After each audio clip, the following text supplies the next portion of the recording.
Hello everyone, welcome to today's class. তোমাদের সবাইকে আজকের ডেমো ক্লাসে অনেক অনেক ওয়েলকাম। আমি আশা করছি যে তোমরা অনেক মানুষ আজকে জয়েন করবা, বিকজ আমি আজকে ডেমো ক্লাসটা নেওয়ার জন্য অনেক কষ্ট করে অনেক যুদ্ধ করে এই বৃষ্টির মধ্যে চলে এসেছি তোমাদের ক্লাস নিতে। সো সবাই তাড়াতাড়ি জয়েন করো, সবাইকে ওয়েলকাম। এন্ড আজকে আমরা ফ্লো চার্টের কলা কৌশল অর্থাৎ ফ্লো চার্ট কিভাবে তোমরা লিখবা বা তোমাদের যেন ফ্লো চার্টে কোনো প্রবলেম না হয় এরকম একটা সুন্দর ক্লাস আজকে আমরা করব। সো যারা আসছো আমি দেখতে পাচ্ছি জয়েন করে ফেলেছে রহমান, নাহিদ, জান্নাতুল, রুফাইদা, সাদিয়া, আরো অনেকে। সো আমি অনেকক্ষণ থেকে দেখছিলাম যে তোমরা কয়েকজন আরো আগে জয়েন করার চেষ্টা করছিলে বা জয়েন করেছিলে। So thank you so much for joining. আশা করি তোমাদের আজকের যে ডেমো ক্লাসটা সেটা অনেক ভালো লাগবে। সো তোমরা দ্রুত জয়েন করে ফেলো। So before getting into the class, আমি তোমরা যেহেতু এখনো আমাদের পার্মানেন্ট স্টুডেন্ট হওনি বা তোমরা যারা আমাদের ফ্রি গ্রুপটা থেকে জয়েন করেছো, সবাইকে বলছি যে দ্রুত তুমি আসলে আমাদের পার্মানেন্ট স্টুডেন্ট হয়ে যাও, বিকজ আমি চাই যে তোমরা সবাই আমার পার্মানেন্ট স্টুডেন্ট থাকো, যেন তোমাদের সাথে আমি আরো অনেক ইন্টারাকশন করতে পারি। সো আসো আমি তোমাদেরকে একটু ডিসকাশন করি বিফোর দ্য ক্লাস যে আমরা আসলে এই কোর্সে কিভাবে আমরা তোমাদেরকে কারা পড়াবো, কি পড়াবো, ইত্যাদি ইত্যাদি। আচ্ছা, সবাইকে আসসালামু আলাইকুম। আমাকে খালি এটা বলো যে এই বৃষ্টির মধ্যে ঢাকা থেকে ঢাকা থেকে কারা কারা জয়েন করছো এবং কারা আসলে বৃষ্টির মধ্যে জয়েন করছো, মানে এমন একটা সিচুয়েশনে আসো যে হয়তো তুমি রাস্তায় বা বৃষ্টি এখন পড়ছে তোমার কোনো একটা রাস্তা এরকম কিছু, তারা জয়েন করেছো, বিকজ আমি তাদের স্ট্রাগলটা রিলেট করতে পারি। আমি আজকে শুরুতে ভাবছিলাম আমি হয়তো একদমই ক্লাসে আসতে পারবো না, কারণ অনেক জ্যাম, অনেক বৃষ্টি এবং আমি পুরা ভিজে গিয়েছিলাম। কিন্তু যাই হোক, অনেক চেষ্টার পরে, অনেক যুদ্ধ করার পরে ফাইনালি চলে আসলাম তোমাদের ক্লাসটা নিতে। ওয়ালাইকুম আসসালাম সবাইকে। So welcome to today's class. My name is Farhad Fatiha Chowdhury. আমি বর্তমানে আইবিএ ঢাকা বিশ্ববিদ্যালয়ে পড়াশোনা করছি এবং আমি আমার দ্বিতীয় বর্ষে পড়াশোনা করছি। সো আসো তোমাদেরকে একটু বলি যে এবং আমি 10 মিনিট স্কুলের সাথে আসলে গত বছর থেকেই আছি। সো আমার মোটামুটি এইচএসসি 26 ব্যাচের সাথে বেশি ক্লাস নেওয়া হয় এবং আমি ওদেরই বেশি ক্লাস নিই। সো আসো একটু দেখাই তোমাদেরকে আমাদের ক্লাসে তোমাদের কাদের তুমি পেয়ে যাবে আমাদের টিচার প্যানেলে। তো আমি তো থাকবোই, যেটা আমি বললাম যে আমি হচ্ছে ফারহাদ ফাতিহা চৌধুরী, তোমরা আমাকে ফাতিহা আপু, ফারহাদ আপু যেটাই ডাকতে পারো। আমার ম্যাক্সিমাম স্টুডেন্টরা আমাকে ফাতিহা আপু বলে ডাকে এবং আমি হচ্ছে বর্তমানে আইবিএ ঢাকা বিশ্ববিদ্যালয়ে পড়াশোনা করছি। অনেকেই বলছে আপু আমি ফ্রি ক্লাসে না, পার্মানেন্ট, তো হ্যাঁ, তাহলে তো তোমাকে আরো বেশি ওয়েলকাম। যারা কিনা পার্মানেন্ট স্টুডেন্ট তোমরা তো আছোই, বাট যেহেতু আজকের ক্লাসটা আমাদের ফ্রি গ্রুপের সেসব মেম্বারদের জন্য যারা এখন আমাদের স্টুডেন্ট হয়নি, আমি তাদের উদ্দেশ্যে তাদেরকে বেশি করে ওয়েলকাম করছি, কারণ তাদেরকে আমি সবসময় হয়তো ওয়েলকাম করতে পারি না। তো এখানে একটা জিনিস দেখো, আমাদের বাকি যে দুইজন টিচার প্যানেল আছে তারাও অ্যামেজিং ইনস্ট্রাক্টর এবং তারাও অনেক বেশি ট্যালেন্টেড দুজন মানুষ, এবং আমি তাদের থেকে অবশ্যই বয়সে সবচেয়ে ছোট, কিন্তু তারা দুজন অনেক অ্যামেজিং টিচার। একজন হচ্ছে নাইম দুর্জয় ভাইয়া, আরেকজন হচ্ছে আজিজ ইবনে ফাহাদ ভাইয়া। তাদের ক্লাসও আশা করি তোমরা পাবে এবং তারাও অত্যন্ত সুন্দরভাবে তোমাদের সাহায্য করবে যে কোনো সমস্যা রিলেটেড ইংলিশ নিয়ে। তোমাদের এইচএসসি তে যেন কোনোভাবে A+ মিস না হয় সেটা তারা এনশিওর করবে। তারপর দেখো, আমাদের এইচএসসি যে 2.2 আমরা স্টার্ট করব বা 2.2 যে আমাদের কোর্সটা শুরু হবে, সেই কোর্সটা তোমরা কিন্তু পারচেজ করে ফেলতে পারবে আমাদের 10 মিনিট স্কুলের ওয়েবসাইট থেকে। তোমরা, আমি দেখছি এখনো অনেকে জয়েন করছো, ওয়ালাইকুম আসসালাম সবাইকে। তাড়াতাড়ি জয়েন করে ফেলো, আমরা কিন্তু খুব দ্রুত ক্লাসটা শুরু করে দেবো। তো আমি যেটা বলছিলাম যে তোমরা কিন্তু আমাদের 10 মিনিট স্কুলের ওয়েবসাইট থেকে ডিরেক্টলি কোর্সটা পারচেজ করতে পারবে। তোমরা যখন যাবে 10 মিনিট স্কুলে, সেখানেই কিন্তু তোমরা আমাদের কোর্সের লিংকে যখন যাবে বা আমাদের কোর্স ইংলিশ কোর্সে যখন প্রেস করবে, তখনই কিন্তু তুমি এইচএসসি কোর্সে গিয়ে এইচএসসি ইংলিশ BIO বা ইংরেজি 2.0 যে কোর্সটা সেটা কিন্তু কিনে নিতে পারবে, এবং সেটা কিন্তু শুধুমাত্র 2500 টাকায় অর্থাৎ 2500 টাকায় কিনে নিতে পারবে। আমি জানি, আমি মাঝে মাঝে ভাবি, চিন্তা করি যে আমি যখন স্টুডেন্ট ছিলাম, আমার প্যারেন্টস যদি এরকম একটা কোর্স পেতো তারা খুবই খুশি হতো, কারণ তাদের হয়তো মাসেই আমার পিছে এরকম টাকা দেয়া লাগতো একটা সাবজেক্ট পড়ানোর জন্য। এবং আমি অবশ্যই এটা, আমি যেহেতু একটা মধ্যবিত্ত পরিবার থেকে এসেছি, আমার কাছে এটা মনে হতো যে অনেক বেশি একটা প্রেশার, এবং এটা আমি এখন বুঝতে পারি। কিন্তু আমার মনে হয় 10 মিনিট স্কুলের কোর্সটা তোমাদের জন্য বেস্ট একটা কোর্স, কারণ তোমরা এখানে এত কিছু সাপোর্ট পাবা, এত টিচারদের সাপোর্ট পাবা এবং এত বাংলাদেশের সকল স্টুডেন্টের সাথে তোমরা একটা কম্পিটিশন করতে পারবা। সেটা কিন্তু আসলে অন্য কোনো কোচিং সেন্টারে বা অন্য কোনো প্ল্যাটফর্মে খুব একটা সম্ভব হয়ে ওঠে না। সো অবশ্যই তোমরা যারা এখনো চিন্তা করছো বা এখনো কোর্সটি কিনোনি, দ্রুত কোর্সটি কিনে ফেলো। সো এখানে তোমরা দেখতেই পাচ্ছ আমাদের কোর্স কেনার প্রসেসটা কিন্তু খুবই সিম্পল, একদম অনলাইন পেমেন্টের মাধ্যমে, খুবই মিনিমাম একটা পেমেন্টের মাধ্যমে কিন্তু তোমরা কোর্সটা কিনে ফেলতে পারবে এবং অসংখ্য অসংখ্য রিসোর্সের অ্যাক্সেস পেয়ে যেতে পারবে। তারপর দেখো আমরা নর্মালি হচ্ছে আমরা চেষ্টা করি ক্লাসগুলো 3 জন মিলে নেওয়ার, কিন্তু তাও আমরা তোমাদেরকে বলে দিব আগে থেকে যে কে কোন ক্লাস নিবে, এবং আশা করি আমরা 3 জনই তোমাদের সাথে খুব অ্যাক্টিভলি থাকবো শুরু থেকে, যেন তোমাদের A+ কোনোভাবেই মিস না হয়। ওকে, তাহলে আসো আজকের ক্লাসটা আমাদের শুরু করা যাক। আচ্ছা, আমাকে তোমরা অনেকেই বলেছিলে যে তোমরা পার্মানেন্ট স্টুডেন্ট আছো। আমি পার্টিকুলারলি জানতে চাই কারা আজকে ফ্রি গ্রুপে থেকে জয়েন করেছো, অর্থাৎ কারা এখনো আমাদের পার্মানেন্ট স্টুডেন্ট হওনি, কারা কোর্সটি কিনোনি এবং দ্রুতই কিনবে, তারা একটু কমেন্টে জানিয়ে দাও যে তোমরা দ্রুত কোর্সটি কিনবে বা তোমরা কিভাবে জয়েন করেছো, বিকজ আমি তোমাদের প্রেজেন্সে রিয়েলি অনেক বেশি হ্যাপি যে এত ভালো রেসপন্স আমরা পেয়েছি আমাদের ফ্রি ডেমো ক্লাসটিতে। ওকে, সো দ্রুত তোমরা একটু জানিয়ে দাও। আচ্ছা, আজকে আমরা পড়বো ফ্লো চার্ট নিয়ে। ফ্লো চার্ট কিন্তু ইংলিশ ফার্স্ট পেপারের খুবই গুরুত্বপূর্ণ একটা টপিক। একটা কথা তোমাদের মাথায় রাখতে হবে যে ফ্লো চার্ট এমন একটা টপিক যে তুমি যদি একটা অ্যান্সার ভুল করো, এটা কিন্তু তোমার বাকি অ্যান্সার গুলোর সাথে রিলেটেড। কেন এটা ইম্পর্টেন্ট? কারণ ফ্লো চার্টে কিছু রুল থাকে এবং কিছু জিনিস থাকে যেগুলো কিনা টিচাররা অনেক সময় মানে কোনো পার্শিয়াল মার্কিংও করে না। ধরো তুমি সামান্য কোনো একটা ভুল করলে ওরা অনেকটা মার্ক কিন্তু কেটে নেয়। এটা কিন্তু তোমার নর্মালি 1 নাম্বার করে কোনো অ্যান্সার নেই, পুরাটাতে যেহেতু একটা মার্ক আছে, এই মার্কটা কিন্তু খুব ইজিলি পাওয়া যায় এবং খুব সিম্পল একটা ভাবে পাওয়া যায় আসলে।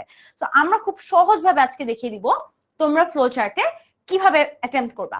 আমি দেখতে পাচ্ছি অনেক অনেক মানুষ রেসপন্স করছে, সুবাইতা, নয়ন, তাহসিনা, সাইমন, হামজা, অনেকে রেসপন্স করছো। মাশাআল্লাহ, খুবই সুন্দর লাগছে তোমাদের রেসপন্স গুলো দেখে যে এত মানুষ আমাদের ফ্রি গ্রুপ থেকে জয়েন করছে আমাদের কোর্সটি সামনে কেনার জন্য। আচ্ছা দেখো, ফ্লো চার্ট বলতে বোঝায় তথ্যের ধারাবাহিকতা। আমি তোমাদেরকে একেবারে ভেঙে ভেঙে বলছি যে ফ্লো চার্ট আসলে কিভাবে এসেছে এবং ফ্লো চার্ট টপিকটা আসলে কিভাবে তোমরা পড়বা। ফ্লো চার্ট মানেই হচ্ছে একটা চার্ট বা ফ্লো। ফ্লো মানে যেমন আমরা জানি ধারা, সেখানে মানে কোনো এরকম তথ্যের ধারা, যে একটা ইনফরমেশনের পর আরেকটা ইনফরমেশন। প্রশ্নের শোয়িং অর হাইলাইটিং এরপরে যে বিষয়টিকে ফ্লো করতে বলবে প্যাসেজ, এর শুধুমাত্র সেই বিষয়টিকে আলোকপাত করতে হবে। অর্থাৎ ফ্লো চার্ট কিন্তু তুমি র্যান্ডমলি নিজের মতো লিখতে পারবে না, তুমি সব সময় ফ্লো চার্টে কোয়েশ্চেনের ইনস্ট্রাকশনটা পার্টটা পড়বা। ইনস্ট্রাকশন পার্টটাতে খুব স্পেসিফিক্যালি লিখে দেওয়া থাকে যে আমরা এই টপিকের উপর ফ্লো চার্টটা লিখতে হবে। ধরো তোমার একটা প্যাসেজ থাকলো যে হেলথের বেনিফিট বা হেলদি লাইফের বেনিফিট নিয়ে, তো তোমাকে এরকম অনেক বেনিফিট বললো, আবার বললো যে কিভাবে তুমি হেলদি লাইফ পেতে পারো। তোমাকে যদি আলাদা করে বলে দেয় যে make a flow chart on how to get a healthy life, তখন কিন্তু তুমি বেনিফিট যদি ফ্লো চার্টে লিখো সেটা হবে না। অর্থাৎ তোমাকে যে বিষয়ের উপর ফ্লো চার্টটা লিখতে বলা হবে সেটার উপরে তুমি লিখবে। তারপর দেখো, অ্যান্সার হিসেবে ইনফরমেশন গুলো শর্ট নোট আকারে লিখতে হবে। এটা কিন্তু কোনো বাক্য লিখলে হবে না। এবং তোমরা যারা যেসব ফাঁকিবাজ স্টুডেন্টরা আছো, যারা অল্প লিখতে পছন্দ করো, তাদের জন্য বলে দিচ্ছি তোমাদের কিন্তু বড় বড় বাক্য লিখতে হবে না, তোমরা ছোট ছোট বাক্য লিখবে। অর্থাৎ ফ্লো চার্ট জিনিসটা এমন যে তোমাকে শুধু মূল কথাটা লিখতে হয়, এটা কোনো বাক্য না। ফ্লো চার্টে কখনোই সেন্টেন্স লিখতে হয় না, শুধুমাত্র যে ইনফরমেশনটা পয়েন্ট আকারে লিখতে হয়।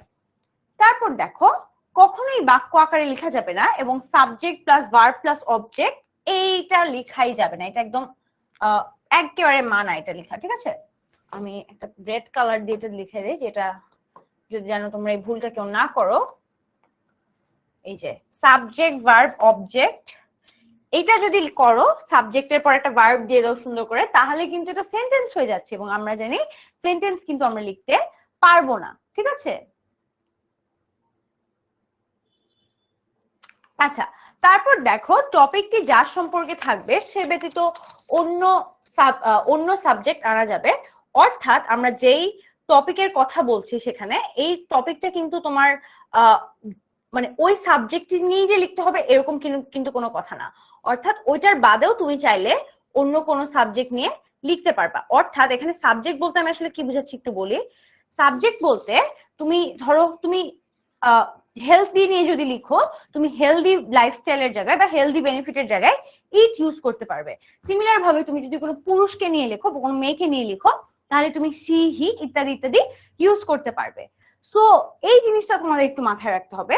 তারপর দেখো, টপিকটি যার সম্পর্কে থাকবে সে ব্যতীত অন্য সাবজেক্ট আনা যাবে। যেটা বললাম যে তুমি যদি হেলদি লাইফস্টাইল নিয়ে লিখো, তাহলে কিন্তু হেলদি লাইফস্টাইলের জায়গায় তুমি ইট ব্যবহার করতে পারবে। ওকে, আমাকে নাজরিন সুলতানা জিজ্ঞেস করেছে আপু রেকর্ডেড ক্লাসগুলো কিভাবে পাওয়া যাবে। তোমরা যখন আমাদের কোর্সটি কিনে ফেলবে তখন তোমাদেরকে আমরা সবকিছু দিয়ে দিব। তখন তোমাদের কাছে এমন একটা ফাইলের অ্যাক্সেস থাকবে যেখানে তোমরা সব রেকর্ডেড লেকচার পেয়ে যাবে। তোমার কোনো টেনশন করো না। এবং আমরা আজকেও যে ক্লাসটি করছি সেটারও রেকর্ডেড লেকচার তোমরা যদি চাও পেয়ে যেতে পারবে। এবং যত ক্লাস হবে সামনে প্রত্যেকটারই রেকর্ডেড লেকচার কিন্তু থাকবে।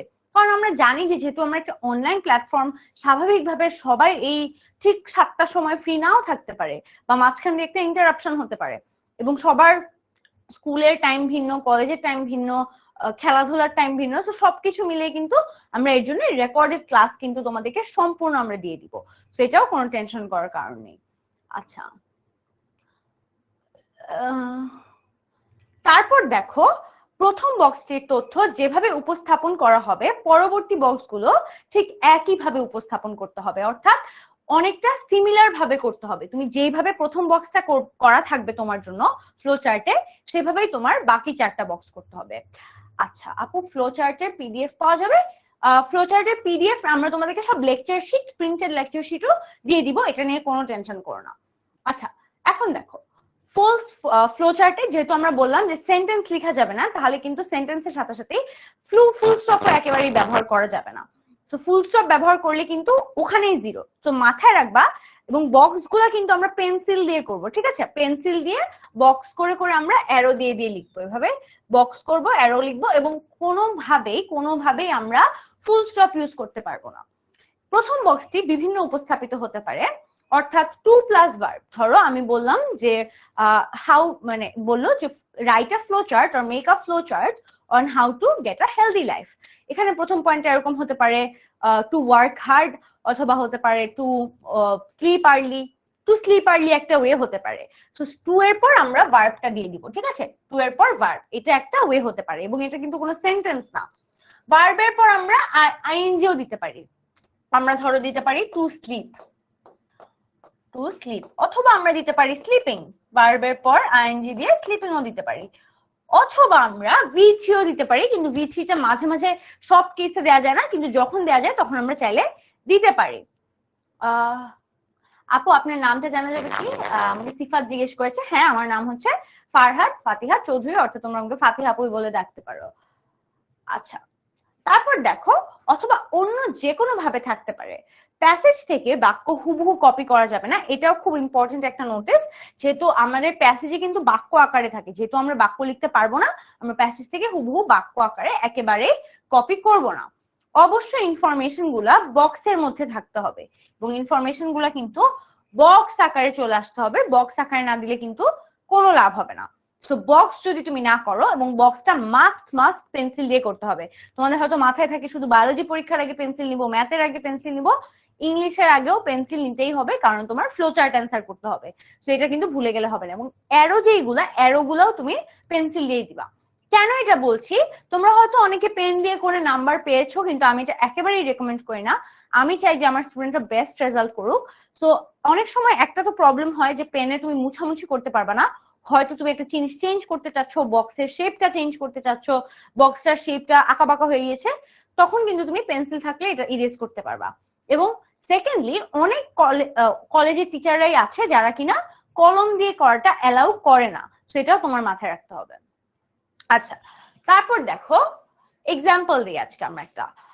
আগে আমি তোমাদেরকে প্যাসেজটা পড়াবো, তোমরা ভালো মতো আমার সাথে প্যাসেজটা পড়ো, তারপর কিন্তু আমরা তোমাদেরকে একটা ফ্লো চার্ট করে দেখাবো, এবং তারপরে আমি নিজে তোমাদেরকে দিয়ে একটা করাবো, আমরা যেটা একসাথে সলভ করবো, ঠিক আছে?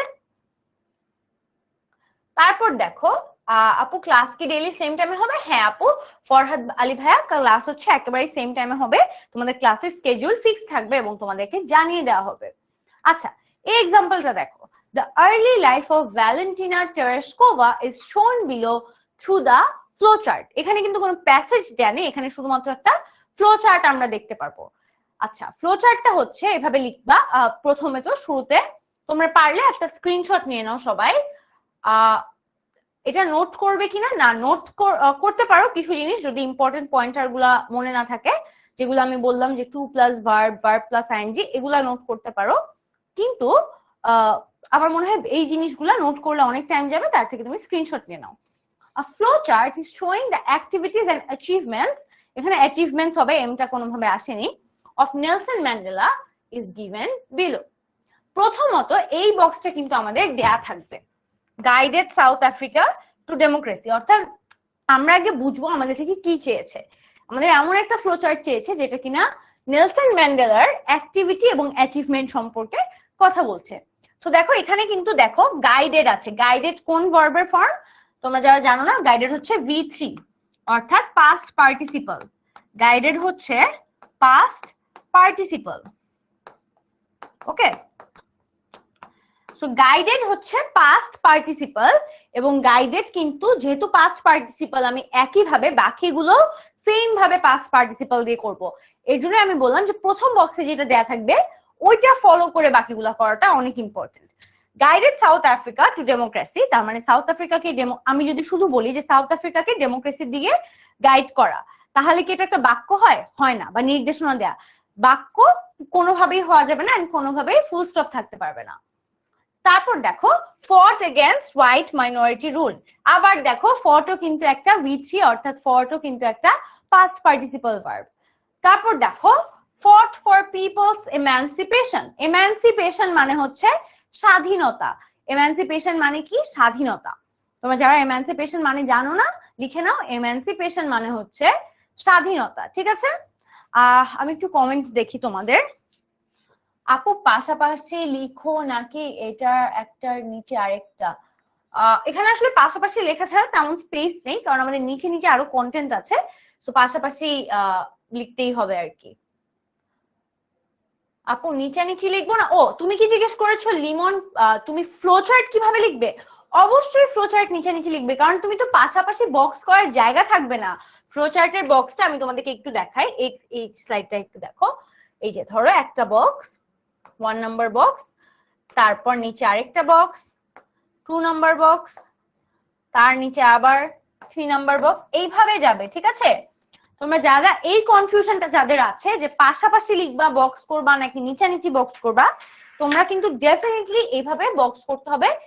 অ্যারোটা ডাউনওয়ার্ড অ্যারো করতে হবে, অর্থাৎ নিচের দিকে অ্যারো দিতে হবে। ঠিক আছে, নিচে অ্যারো দিতে হবে, পাশাপাশি কিন্তু অ্যারো দেয়া যাবে না। মাত্র জয়েন করেছি, কিছুই বুঝতে পারছি না। যারা মাত্র জয়েন করেছো তাদের সাথে আমি একটু আপসেট, কারণ আমি আশা করেছিলাম যে আমার এই ক্লাসটাতে সবাই শুরু থেকে জয়েন করে থাকবা, যেহেতু এটা একটা ডেমো ক্লাস।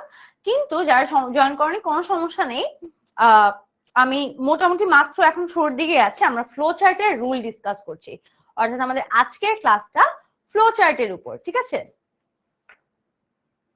আপু, আমাদের কলেজে তো নিচে এটা অসম্ভব সানিমুন। আমি যেহেতু নিজে বোর্ড স্ট্যান্ডার্ড খাতা দেখেছি এবং আমি নিজেও স্কলারশিপ পেয়েছি, তো আমি জানি যে এটা নিচে ডেফিনেটলি অ্যালাউ করবে, এবং এটা না যারা করবে তারা আসলে ভুল শিখাচ্ছে স্টুডেন্টদেরকে। তো এই কনফিউশনটা তোমরা রেখো না, এটা নিচে হবে। ফ্লো চার্ট অলওয়েজ বক্স নিচে করতে হয়, কারণ 5টা বক্স তো পাশাপাশি খাতায় করা সম্ভব না। ওকে, রিফাত হোসেন জিজ্ঞেস করছে বারবার এটা বইয়ের কত নাম্বার পৃষ্ঠা? না, এটা কোনো বইয়ের পৃষ্ঠা না, আমরা কোনো বইয়ের ক্লাস করাচ্ছি না, আমরা ফ্লো চার্টের উপর একটা ক্লাস করাচ্ছি, ফ্লো চার্টের রুল নিয়ে ক্লাস করাচ্ছি। আপু ফ্রেজের বদলে কি একটা ওয়ার্ডও থাকতে পারে?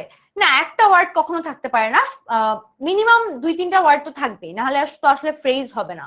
তো এটাকে ফ্রেজই হতে হবে। সুহা, তুমি যে কোয়েশ্চেনটা করেছো তোমার অ্যান্সারটা হচ্ছে না, একটা ওয়ার্ড থাকতে পারে না। আপু ক্লাসটি কয় ঘন্টা হয় একটু বললে ভালো হতো। আমাদের ক্লাসগুলো সাধারণত 1.5 ঘন্টা হয়ে থাকে। 1.5 ঘন্টার ক্লাসটা সম্পূর্ণ 1.5 ঘন্টা হয়ে থাকে, এবং মাঝখানে হচ্ছে প্রায় আমাদের ক্লাসের সময় হচ্ছে শীতকালের দিকে মাগরিবের আজান এবং নর্মাল টাইমে আসরের আজান দিয়ে থাকে।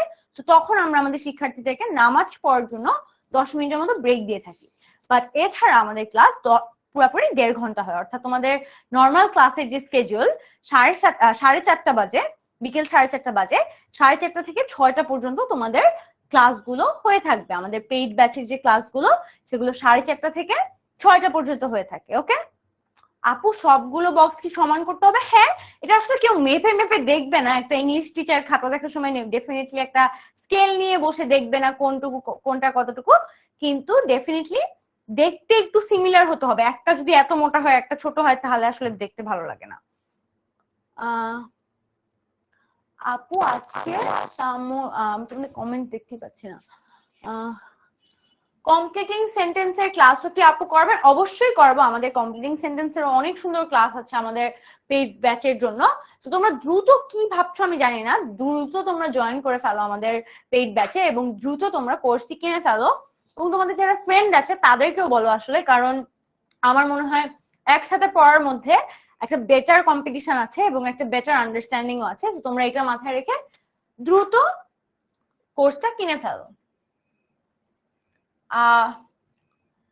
ধন্যবাদ আপু সুন্দরভাবে বোঝানোর জন্য, ধন্যবাদ তোমাদেরকেও। আচ্ছা আসো আমরা শুরু করি যেখানে ছিলাম। আমি বলছিলাম এই যে এখানে দেখো, এখানে আমরা একটা ফ্লো চার্টের এক্সাম্পল নিয়ে ডিসকাস করছি।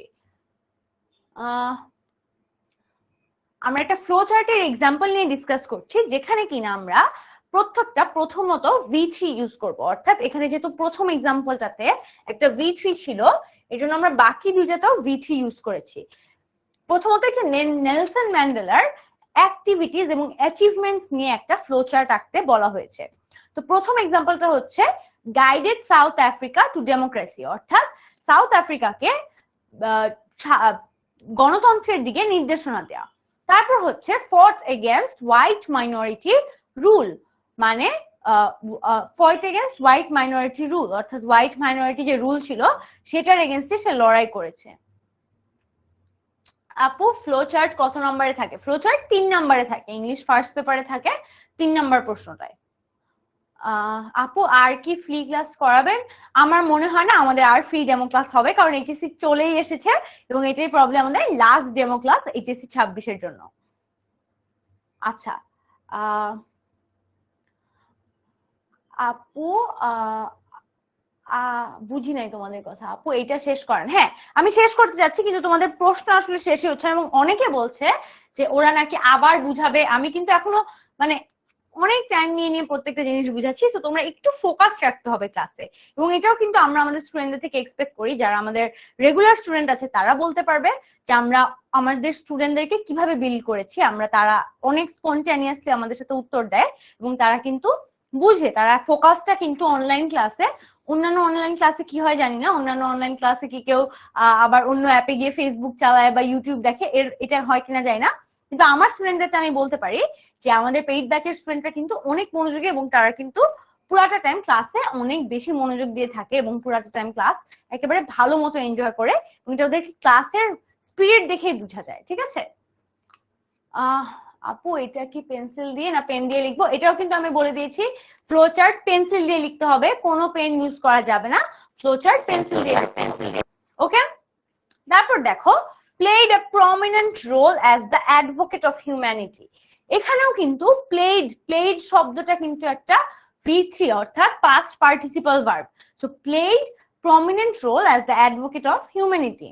তারপর বলেছে awarded Nobel Peace Prize and brought down apartheid।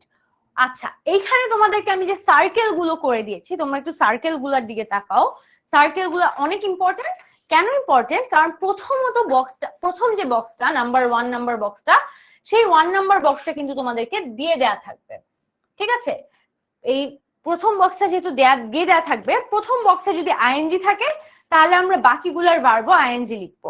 প্রথম বক্সে যদি পাস্ট পার্টিসিপল থাকে তাহলে আমরা পরের গুলাও পাস্ট পার্টিসিপল লিখবো। ঠিক আছে, তারপর দেখো এখন আমরা তোমাদের সাথে একটা প্যাসেজ পড়বো এবং এরপর আমি তোমাদের থেকে অ্যান্সার নিব। এখনই কিন্তু আমি মোটামুটি বুঝে যাব যে আমার কোন নিউ টু বি স্টুডেন্ট গুলা আসলে ভালো আর কারা আসলে ফাঁকিবাজ, কারণ আমি তোমাদের থেকে অ্যান্সার গুলা কিন্তু জিজ্ঞেস করব। এখন আমরা হচ্ছে তোমাদের একটা প্যাসেজ পড়বো, যে প্যাসেজ থেকে কিন্তু আমরা ফ্লো চার্ট পরে প্র্যাকটিস করব। সো ভালো মতো তোমরা নিজেরাও পড়ো, আমিও তোমাদের সাথে পড়ছি। আমরা প্রপারলি আগে প্যাসেজটা একবার পড়ি। এই ফ্লোচার্টের প্যাসেজগুলো কিন্তু তোমার অত থ্রোলি না পড়লেও হবে, আগে সবসময় কোয়েশ্চেনটা দেখবো। তো আগে আমরা দেখে আসি ফ্লোচার্টের প্রশ্নটা কিসের উপর, তারপর প্যাসেজটা পড়ি। আচ্ছা, এখানে বলা হয়েছে read the following text and make a flowchart showing the different type of dreams। অর্থাৎ এখানে কিন্তু ফ্লোচার্টের টপিকটা আগে পড়া খুবই ইম্পর্টেন্ট। তিনটা জিনিস অনেক অনেক ইম্পর্টেন্ট। একটা হচ্ছে ফ্লোচার্ট নিচে করতে হবে, ফ্লোচার্ট পেন্সিল দিয়ে করতে হবে, এবং ফ্লোচার্টে আগে কোয়েশ্চেন পড়তে হবে। আগে প্যাসেজ পড়ে কোনো লাভ নাই, আগে কোয়েশ্চেন পড়বো, তারপর আমরা প্যাসেজ পড়বো। So read the following text and make a flowchart showing the different types of dreams। অর্থাৎ ফ্লোচার্টের বিষয়টা হচ্ছে যে ভিন্ন ভিন্ন স্বপ্ন নিয়ে একটা ফ্লোচার্ট তৈরি করো, অথবা ফ্লোচার্টটা এমন ভাবে দেখাও যেখানে ভিন্ন রকম স্বপ্ন নামগুলো যেন তুলে আসে, ঠিক আছে। এবং প্রথম একটা বক্স দেয়া আছে যেটার নাম হচ্ছে এক্সট্রাঅর্ডিনারি ভিভিড। ভিভিড মানে হচ্ছে ঝাপসা, ঠিক আছে। এরকম অনেক স্বপ্ন থাকে না যে আমরা ঝাপসা স্বপ্ন দেখি, আমাদের মনে হয় আচ্ছা এটা হচ্ছে অনেক কিছু হচ্ছে। এই ঝাপসা স্বপ্ন হচ্ছে ভিভিড, ঝাপসা মানে হচ্ছে ভিভিড। আচ্ছা, তারপর দেখো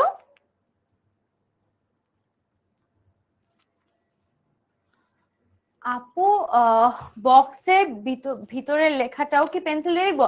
না না, বক্সের ভিতরের লেখা পেন্সিল দিয়ে কেন লিখবা? তোমরা কি ক্লাস 3 এর বাচ্চা? ক্লাস 3 এর বাচ্চারা অ্যান্সার করে পেন্সিল দিয়ে। তোমরা খালি বক্সটা পেন্সিল দিয়ে করবা, ঠিক আছে। বক্সটা পেন্সিল দিয়ে করবা, ঠিক আছে। আর কিচ্ছু পেন্সিল দিয়ে না, শুধুমাত্র বক্সটা পেন্সিল দিয়ে হবে। আচ্ছা, আমি আবার যে বিষয়টা বলি একটু, read the following text and make a flow chart showing different type of dreams. এখানে ভিন্ন স্বপ্ন, এটা নিয়ে একটা ফ্লো চার্ট করতে বলা হয়েছে এবং শুরুতেই একটা দেয়া আছে। আসো এখন আমরা প্যাসেজটা পড়ি। প্যাসেজটা কিন্তু একটু বড়, সো তোমাদের কিন্তু নিজেদেরও পড়তে হবে এবং মনোযোগে দিতে হবে। আমি কিন্তু কোনো ডিস্ট্রাকশন একদমই চাই না, এবং আমি কিন্তু এই ব্যাপারে একটু স্ট্রিক্ট যে তোমরা ক্লাসের মধ্যে কেউ ডিস্টার্ব করবে না, কারণ অনেক অনেক স্টুডেন্ট আছে যারা অনেক ভালো করে এবং অনেক মনোযোগী, ওরা অনেক কষ্ট করে। তো আমি চাই যে ওদের কষ্টটা আসলে কাজে লাগুক এবং কারো ডিস্টার্বে যেন এটা ক্ষতি না হয়। সো তোমরা আসো আমরা একসাথে প্যাসেজটা পড়ি। Dreams have fascinated philosophers for thousands of years। অর্থাৎ ড্রিম হচ্ছে যারা ফিলোসফার্স আছে তাদেরকে বছরের পর বছর কিন্তু এই জিনিসটা অনেক অমেজ করে বা অনেক বেশি তাদেরকে অভিহিত করে জিনিসটা, যে ফিলোসফার যারা আছে, ফিলোসফার মানে কি? ফিলোসফারদের তাত্ত্বিক বলতে পারো, যারা অনেক বিভিন্ন তত্ত্ব নিয়ে কাজ করে তাদেরকেও ফিলোসফার বলতে পারো। আবার হচ্ছে দার্শনিকও বলা যায়, ঠিক আছে। ফিলোসফার মেইন মিনিং, বাংলা মিনিংটা হচ্ছে দার্শনিক। আমি তোমাদের সামনে ইচ্ছা করে এখন আসছি না, কারণ আমি চাই যে প্যাসেজটা তোমরা যেন দেখতে পাও।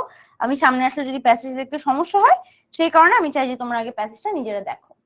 Dreams have fascinated philosophers for thousands of years, but only recently have dreams been subjected to empirical research। Empirical research মানে কোনো কিছু যখন একেবারে বৈজ্ঞানিক পদ্ধতিতে স্টেপ বাই স্টেপ রিসার্চ করা হবে, সেটাকেই বলা হয় এম্পিরিক্যাল রিসার্চ। এম্পিরিক্যালের বাংলা মানে হচ্ছে অভিজ্ঞতামূলক, অর্থাৎ মানুষের অভিজ্ঞতা দেখে জাজ করা।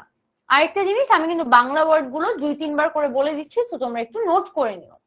আমি বলেছি ফিলোসফার মানে হচ্ছে দার্শনিক, ফিলোসফার মানে দার্শনিক, আর এম্পিরিক্যাল মানে হচ্ছে অভিজ্ঞতামূলক, ঠিক আছে। ও ফিলোসফার মানে দার্শনিক, এম্পিরিক্যাল মানে অভিজ্ঞতামূলক, এবং সায়েন্টিফিক স্টাডি মানে হচ্ছে বৈজ্ঞানিক গবেষণা। সায়েন্টিফিক স্টাডি মানে হচ্ছে বৈজ্ঞানিক গবেষণা, ঠিক আছে। আর ফ্যাসিনেটেড যে ওয়ার্ডটা, ফ্যাসিনেটেডও মনে হয় কেউ একজন মিনিং জিজ্ঞেস করেছো। ফ্যাসিনেটেড মানে হচ্ছে মুগ্ধ, ঠিক আছে। তারপর ফ্যাসিনেটেড মানে হচ্ছে মুগ্ধ। তারপর দেখো, chances are that you have often found yourself puzzling the content of a dream। অর্থাৎ এরকম আমাদের সাথে অনেকেই হয়েছে যে আমরা স্বপ্নে যা দেখি তা নিয়ে আমরা আসলে কনফিউজড হয়ে যাই, আমরা পুরা কনফিউশনে ভুগি যে আমরা স্বপ্নে কি দেখলাম, এবং আমরা এটা নিয়ে পুরা পাজলড হয়ে যাই। or perhaps you have wondered why you dream at all। এবং মাঝে মাঝে আমরা হয়তো এটাও ভাবি যে আমরা আসলে কেনই বা স্বপ্ন দেখি, এরকম স্বপ্ন আমরা কেন দেখি ঘুমিয়ে ঘুমিয়ে। সো পাজলিং মানে হচ্ছে বিভ্রান্তিকর, ঠিক আছে। পাজলিং মানে হচ্ছে বিভ্রান্তিকর। আর perhaps you have wondered why you dream at all, এবং হয়তো মাঝে মাঝে তুমি ভাবো যে কেনই তুমি একেবারে স্বপ্ন দেখো। First let's start by answering a basic question. প্রথমত শুরু করি একটা বেসিক বা একটা একেবারে প্রাথমিক প্রশ্নের উত্তর দিয়ে। What is dream? স্বপ্ন আসলে কি? আচ্ছা, আমি এখন যেহেতু পুরো প্যাসেজটা পড়েছি, আমি একটু তোমাদের মিনিং গুলো আবার লিখে দিই। ফিলোসফার মানে হচ্ছে দার্শনিক, ঠিক আছে? ফিলোসফার মানে দার্শনিক। ফ্যাসিনেটেড মানে হচ্ছে মুগ্ধ, মুগ্ধ হয়ে যাওয়া। মানে যারা মাঝে মাঝে ফিলোসফাররা মুগ্ধ হয়ে যায় তারা যখন স্বপ্নের কথা ভাবে। Recently have dreams been subjected to empirical research মানে হচ্ছে অভিজ্ঞতামূলক গবেষণা, অভিজ্ঞতামূলক গবেষণা। সায়েন্টিফিক স্টাডি আমি বলেছি বৈজ্ঞানিক বানান তোমরা সবাই পারবে, সো আমি ওটা লিখছি না। সায়েন্টিফিক স্টাডি মানে হচ্ছে বৈজ্ঞানিক পড়াশোনা। Chances are that you have often found yourself puzzling. Puzzling মানে হচ্ছে বিভ্রান্তিকর। তোমরা কিন্তু কেউ নোট নাও একটু, শব্দগুলো যে আমি মিনিং বলছি এই ভোকাবুলারি গুলো কিন্তু তোমাদেরকে আমরা প্রত্যেকটা ক্লাসে বলে দিই, যেন তোমাদের ভোকাবুলারি ওভারঅল অনেক স্ট্রং হয়। কারণ আমরা কিন্তু শুধু এইচএসসির কথাটা মাথায় রাখি না, আমরা তোমাদের সামনে যে অ্যাডমিশন আছে সেটাও জানি, এবং আমরা জানি যে তোমাদের অনেকেরই ভোকাবুলারি অনেক দুর্বল এবং তোমরা অনেকেই স্ট্রাগল করো ভোকাবুলারি নিয়ে। এই জিনিসটা আমরা আসলে প্রত্যেকটা ক্লাসে করে দিয়ে থাকি।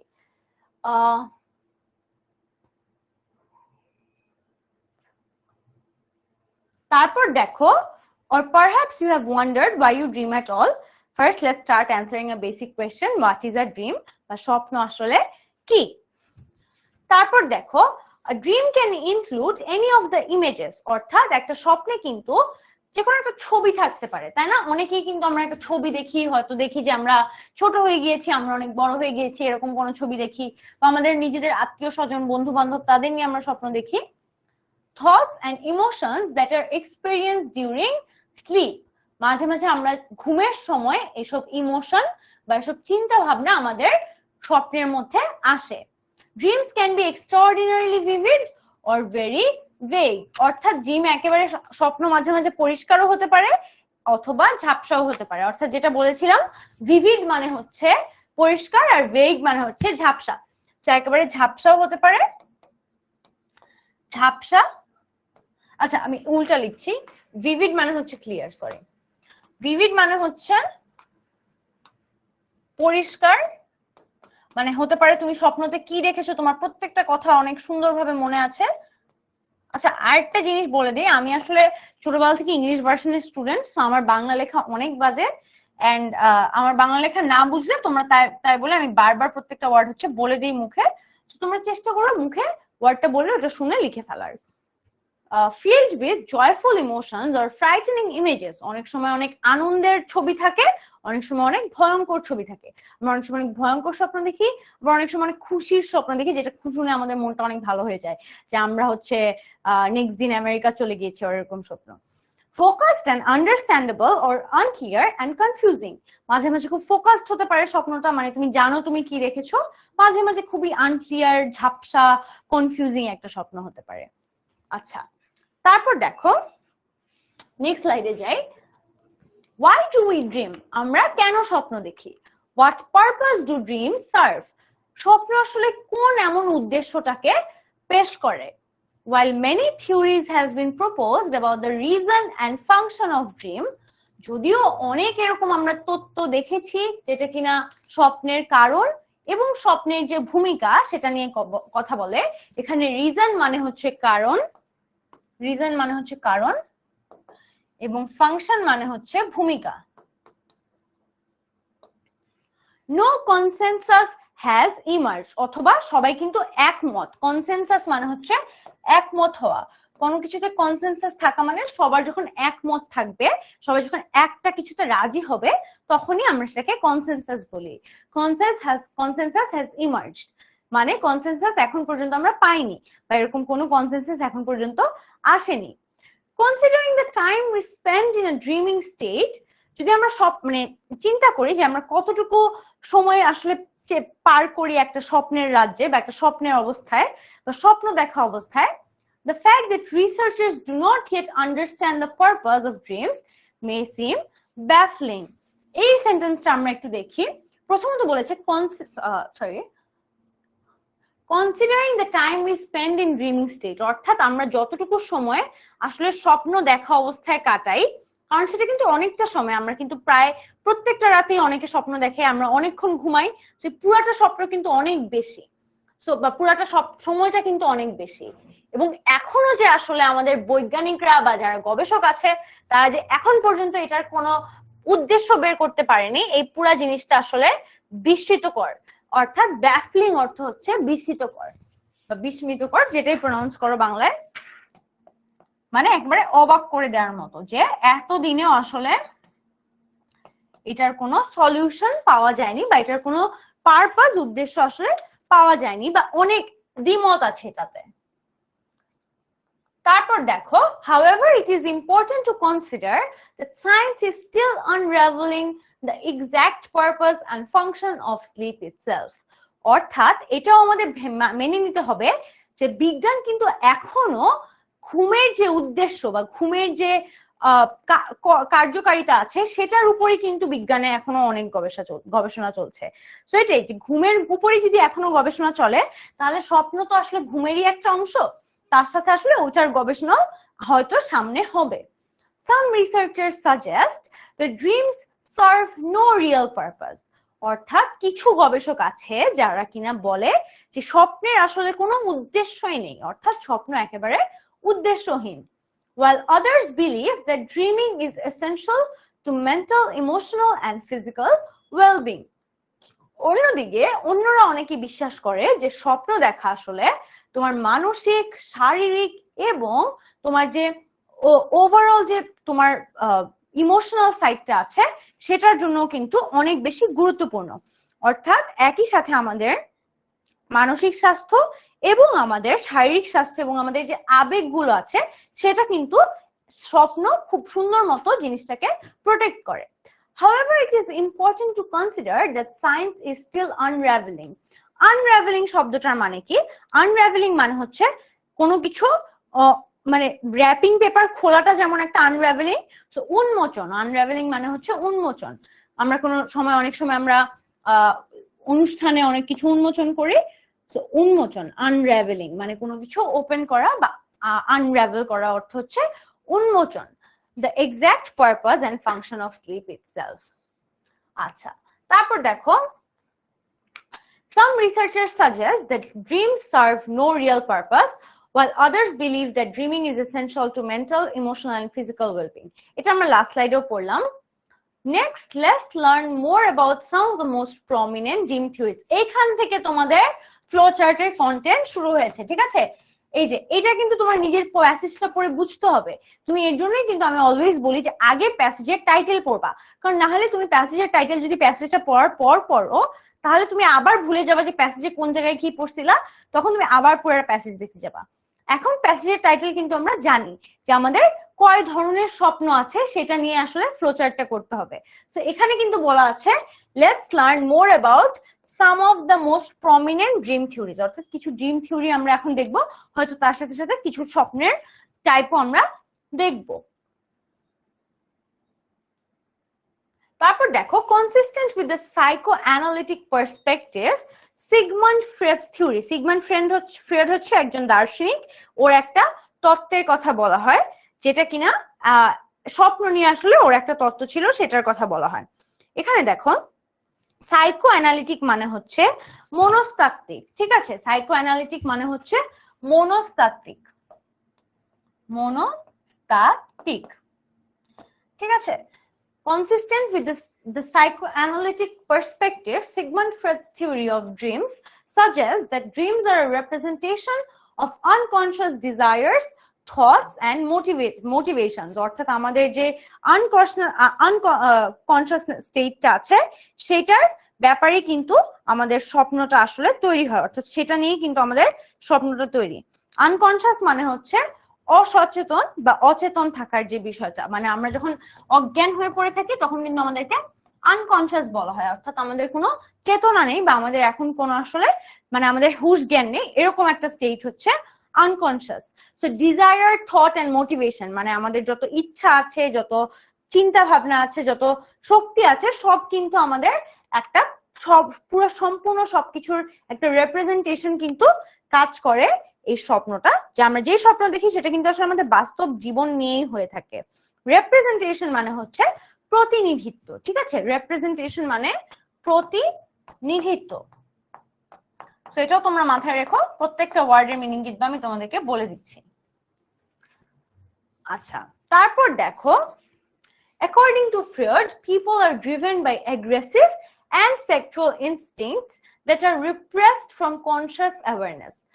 এখানে বলেছে যে ফ্রয়েডের মতে মানুষ আসলে অনেক অ্যাগ্রেসিভ এন্ড সেক্সুয়াল ইনস্টিংক্টস থাকে, তাদের অনেক শারীরিক এবং তাদের অনেক রাগী ইনস্টিংক্টস থাকে, যেগুলো কিনা অনেক সময় তাদের সচেতন যে মাইন্ডটা সেটাকে দিয়ে বা তাদের যে সচেতন থাকতে হবে কনস্ট্যান্টলি, এটা দিয়ে কিন্তু রিপ্রেসড হয়ে যায়। রিপ্রেসড হয়ে যাওয়া মানে কোনো কিছু ঢেকে যাওয়া বা কোনো কিছু সেটার চাপে পড়ে আর ঠিক মতো গ্রো করতে না পারা। রিপ্রেসড এর বাংলা মিনিংটা হচ্ছে দমন করা মূলত, ঠিক আছে? রিপ্রেস মানে হচ্ছে দমন করা, দমন করা। While these thoughts are not consciously expressed, they find their way into our awareness via dreams. আমরা এরকম অনেক কিছু নিয়ে স্বপ্ন দেখি যেটা আসলে আমরা মনে মনে ভাবি, আমরা হয়তো তিনি কাউকে বলিও না, শুধু আমাদের নিজের মধ্যে থাকে, কিন্তু দেখা যায় সেটা আমরা স্বপ্নে দেখে ফেলি। কারণ স্বপ্নটা কিন্তু তোমার শারীরিক যে মানসিক বিকাশ বা শারীরিক বিকাশ সেটার সাথে অনেক স্ট্রংলি রিলেটেড। তারপর দেখো, in his famous book the interpretation of dreams, তার একটা বই আছে যেখানে কি না স্বপ্নের বর্ণনা, তার বইটার নাম হচ্ছে ইন্টারপ্রিটেশন অফ ড্রিমস। ইন্টারপ্রিটেশন মানে হচ্ছে বর্ণনা, ঠিক আছে? Freud wrote that dreams are, সে ড্রিমস কে সে বলে স্বপ্ন হচ্ছে disguised fulfillments of repressed wishes, অর্থাৎ disguised fulfillments, disguise মানে হচ্ছে যেগুলো ঢেকে যাওয়া বা যে ঢেকে যাওয়া আমাদের আকাঙ্ক্ষাগুলো আছে, অর্থাৎ ছদ্মবেশের নিচে যে আকাঙ্ক্ষাগুলো আছে, repressed wishes অর্থাৎ আমাদের মানে disguised fulfillments of repressed wishes, অর্থাৎ দমন করা যে মানে আমাদের যে দিন শেষে আমরা যে ছদ্মবেশের মধ্যে আমাদের যে ইচ্ছা আকাঙ্ক্ষাগুলো থাকে সেটারই এক ধরনের দমন করা একটা ইচ্ছা বা আকাঙ্ক্ষার প্রকাশ পায় হচ্ছে স্বপ্নের মাধ্যমে, ঠিক আছে? এখন দেখো এখানে কয়েকটা পয়েন্ট দেয়া আছে ফ্রয়েডের থিওরির ব্যাপারে। Freud's theory contributed to the popularity of dream interpretation, অর্থাৎ ওর যে থিওরিটা ছিল, ওর যে তত্ত্বটা ছিল সেটা স্বপ্নের বর্ণনা দেওয়ার ক্ষেত্রে অনেক পপুলার ছিল। Following his paths, many theorists came up with their own ideas about dreams. এবং ওকে দেখে আরো এরকম অনেক তাত্ত্বিকরা কিন্তু এরকম স্বপ্ন নিয়ে অনেক থিওরি নিয়ে আসে এবং স্বপ্ন নিয়ে অনেক ধরনের তত্ত্ব নিয়ে আসে। The following are just a few of them. এখানে আমরা আসলে থিওরি গুলো দেখতে পারবো, যে থিওরি গুলো কিন্তু আমরা এই টাইপ অফ ড্রিম কিন্তু আমরা থিওরি গুলো থেকেই পেয়ে যাব। এখানে দেখো, Freud's theory some researchers suggest that dreams are subjective interpretation of signals generated by the brain during sleep. অর্থাৎ বলেছে যে আমাদের ব্রেইন যখন আমাদের ঘুমানোর সময় আমাদের সাথে হয়ে যাওয়া যেসব ঘটনা আছে সেটাকে যেভাবে বর্ণনা করে সেটারই কিন্তু একটা প্রতিনিধি পায় এই স্বপ্নের মাধ্যমে। অর্থাৎ আমাদের যে একদম সাবকনশিয়াস মাইন্ড বা আমাদের যে অচেতন মাইন্ড সেটা কিন্তু ব্রেইন তুলে নিয়ে আসে। Dreams are not meaningless, অর্থাৎ ড্রিম কিন্তু অর্থহীন না। মিনিংলেস মানে হচ্ছে অর্থহীন। তারপর দেখো, instead during dreams the cognitive elements in our brain produce new ideas.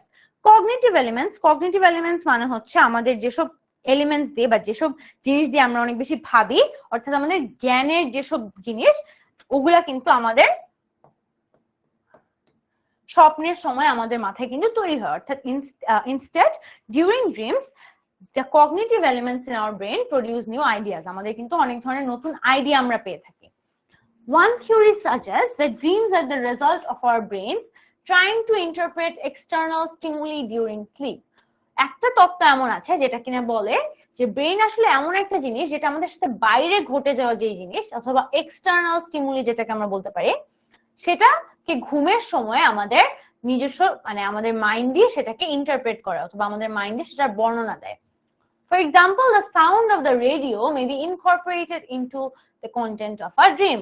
অর্থাৎ আমাদের যে রেডিওর আওয়াজ, সেই রেডিওর আওয়াজ কিন্তু চাইলে একটা স্বপ্নের তথ্যে নিয়ে আসা যায়। Another theory uses a computer metaphor metaphor মানে হচ্ছে উপমা বা মেটাফর মানে হচ্ছে উদাহরণ, ঠিক আছে? মেটাফর কিন্তু এক্সাম্পলের সিনোনিম, তোমরা সিনোনিমও লিখে রাখতে পারো, মেটাফর হচ্ছে synonym. Another theory uses a computer metaphor to account for dreams. According to this theory, dreams serve to clean up clutter from the mind. এই পার্টটা একটু ইম্পর্টেন্ট, আমি দেখাই। এখানে প্রথমত বলেছে যে স্বপ্ন হচ্ছে একটা, অর্থাৎ স্বপ্ন কিন্তু এক ধরনের মেটাফর হিসেবে কাজ করে, অর্থাৎ এক ধরনের এক্সাম্পল হিসেবে তোমাদের সাথে কাজ করে। তারপর আবার দেখো বলেছে যে এই থিওরিটা বোঝায় ক্লিন আপ ক্লাটার, অর্থাৎ আমাদের ব্রেইনে যত ড্যামেজ গার্বেজ যত যা হয়ে থাকে সেটা আসলে এই স্বপ্ন কিন্তু হেল্প করে সেটাকে ক্লিন করতে। মানে আমরা অনেক সময় থাকে না যে এত চিন্তা, এত এটা কখন করব, পড়াশোনা কখন করব, খেলা কখন করব, ক্লাস 6-এ থাকে এই বন্ধু আমাকে এটা বলছিল, আমার তোর থেকে রিভেঞ্জ নিতে হবে, বা আমার তো মনটা খারাপ, মানে অনেক কিছু আমাদের ট্রমা, অনেক কিছু আসলে আমাদের মাথার মধ্যে থাকে। তো এই জিনিসটা কিন্তু স্বপ্ন আমাদেরকে হেল্প করে এই ক্লাটারটা বা এই যে কনফিউশনটা, এই ময়লা আবর্জনাটা আমাদের ব্রেন থেকে ক্লিন করতে। তারপর দেখো much like clean up operations in a computer, যেভাবে আমরা অপারেশন ক্লিন আপ করি মাঝে মাঝে কম্পিউটার থেকে, সেভাবেই আসলে আমরা এভাবে ক্লিন আপ করতে পারবো। Refreshing the mind to prepare for the next day, এবং আমাদের ব্রেনকে আসলে সাহায্য করে আগামীকালের জন্য ভালো মতো করে ব্রেনটাকে প্রিপেয়ার করার জন্য, এবং আমাদের ব্রেনকে প্রপারলি রেডি করে একেবারে প্রিপেয়ারলি, মানে ঠিক মতো ফাংশন করার জন্য। আচ্ছা, তোমরা অনেকেই বলছো শুনতে পাচ্ছ না, এটা কি তোমাদের সবার সমস্যা হচ্ছে? আমাকে মাকসুদা আক্তার মিম বলেছে, আচ্ছা আমাকে গোলাম রিয়াজউদ্দিন আহমেদ আবার বলেছে আপু অল ক্লিয়ার। আমি বুঝবো যে অল ক্লিয়ার, কারণ একজনের ক্লিয়ার থাকা মানে তো আসলে এটা হতে পারে তোমার পার্সোনাল প্রবলেম, কিন্তু আমার মনে হয় সাউন্ড ঠিকই আছে। তো তোমরা, আমার মনে হয় সাউন্ড কোনো প্রবলেম না, তোমরা একটু ফোকাস থাকো। আমার মনে হয় সাউন্ড বা ডিভাইসটা চেঞ্জ করে দেখতে পারো তোমাদের যাদের সমস্যা হচ্ছে, বাট আমার মনে হয় সাউন্ড ঠিকই আছে। আচ্ছা, তারপর দেখো yet another model proposes that dreams function as a form of psychotherapy, এবং আরেকটা মডেল আছে যেটা কিনা সাইকোথেরাপি নিয়ে কথা বলে, বা আমাদের যে থেরাপি পাই আমরা মেন্টালি, আমরা অনেক সময় মানসিক থেরাপি নিয়ে থাকি, সেই সাইকোথেরাপিও আমরা আসলে স্বপ্নের মাধ্যমে পেয়ে থাকি, বা এরকম এক ধরনের স্বপ্ন আছে যেটা আমাদেরকে এক ধরনের থেরাপি দিয়ে থাকে, অর্থাৎ আমাদেরকে মানসিক ভাবে সাপোর্ট দিয়ে থাকে। In this theory, the dreamer is able to make connections between different thoughts and emotions in a safe environment. অর্থাৎ হয়তো ছোটবেলায় তোমার সাথে কিছু একটা হয়েছিল, হয়তো তুমি কোনো ব্যথা পেয়েছো, সেটা হয়তো তোমাকে এরকম একটা সিচুয়েশন দেখাচ্ছে যে স্বপ্নে তুমি হয়তো এখন অনেক ভালো আছো, বা সেখানে তোমার কেউ যত্ন নিচ্ছে, এরকম একটা, মানে তুমি অনেক সেফ ফিল করো, তুমি অনেক সচেতন বোধ করো।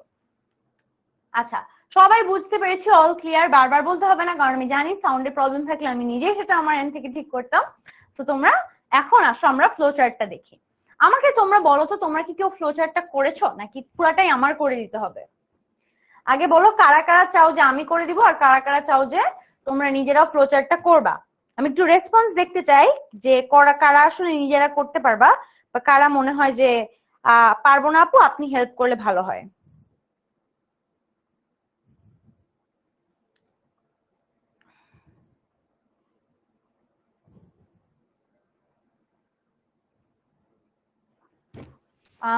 আমি দেখতে পাচ্ছি কেউ রেসপন্স তেমন করছে না। আমি আই থিঙ্ক কমেন্ট আমার কাছে একটু পরে আসবে।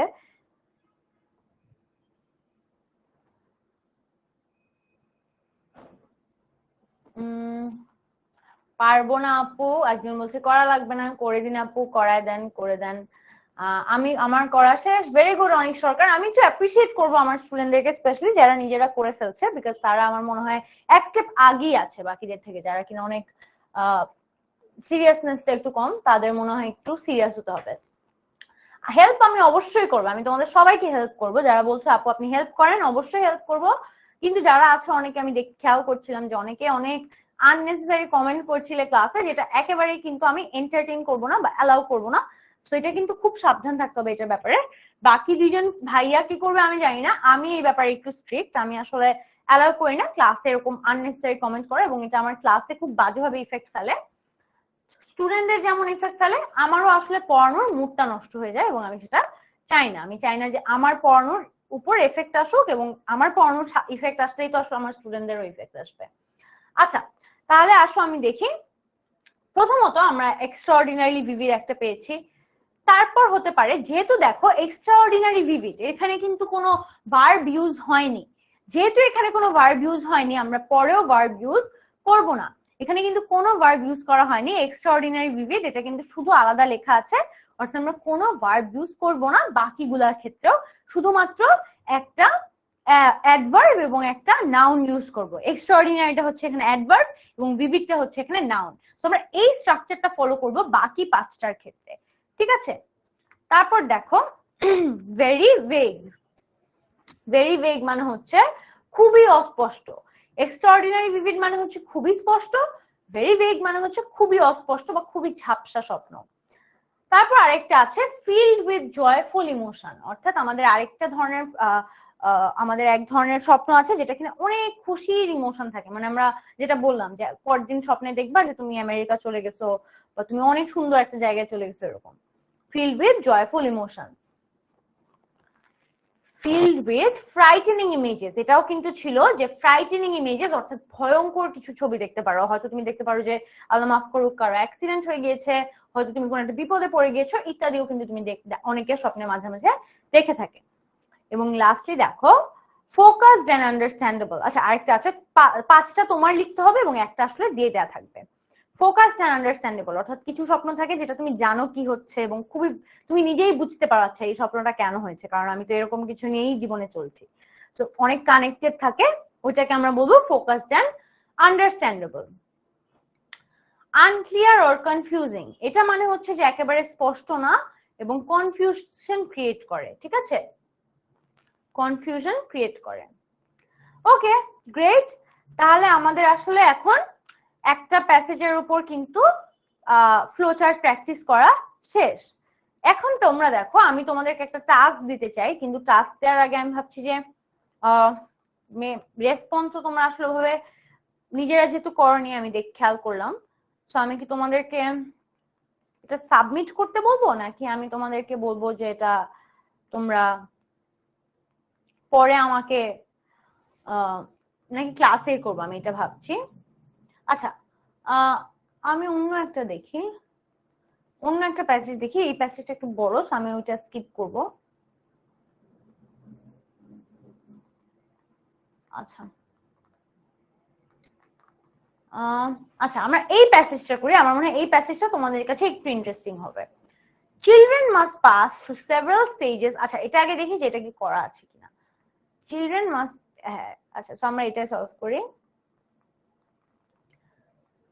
এখানে আগে এই প্যাসেজটা আমরা পড়ে শেষ করব। Children must pass through several stages in their lives to become adults, অর্থাৎ শিশুদের কিন্তু জীবনে অনেক ধাপ পেরিয়ে যেতে হবে তাদের সম্পূর্ণ অ্যাডাল্ট হওয়ার ক্ষেত্রে বা প্রাপ্তবয়স্ক হতে গেলে কিন্তু তাদের ছোটবেলা থেকে অনেক ধাপ পেরিয়ে যেতে হবে। For most people there are 4 or 5 such stages of growth. বেশিরভাগ মানুষের জন্যই আসলে 4 থেকে 5টা এরকম গ্রোথ অথবা এরকম বেড়ে ওঠার এরকম 4 থেকে 5টা স্টেজ থাকে where they learn certain things, তারা কিছু জিনিস শিখে। প্রথমটা হচ্ছে ইনফ্যান্সি অর্থাৎ একেবারে শৈশব যেটাকে আমরা বলি, ঠিক আছে? শিশু অবস্থায় যেটা বার্থ টু এজ 2 অর্থাৎ এক জন্ম থেকে 2 বছর পর্যন্ত, সেটা হচ্ছে ইনফ্যান্সি। আর্লি চাইল্ডহুড হচ্ছে তোমার একদম শৈশব কাল, যেটা মানে হচ্ছে ছোটবেলায় কিন্তু তুমি তখন আস্তে আস্তে কথা বলা শিখো, তুমি খাওয়া শিখো, নিজের কাজ করা শিখো, সেটা হচ্ছে early childhood 3 to 8 years। Later চাইল্ডহুডে তুমি বলতে গেলে একদম বড় একটা পাখনা হয়ে যাও, একেবারে বাচ্চারা যেমনি কথা বলে ওইভাবে কথা বলো, মানে ছোট বাচ্চারা, তুমি হয়তো অনেক কিছু পারো, তুমি খেলতে পারো, খেলাধুলা করো, তুমি বাসায় সবাই সাথে অনেক সুন্দর করে কথা বলো, সবার সাথে মিশো, তোমার অনেক আগ্রহ থাকে। লেটার চাইল্ডহুডে কিন্তু আমরা দেখি সবার মধ্যে আগ্রহ থাকে।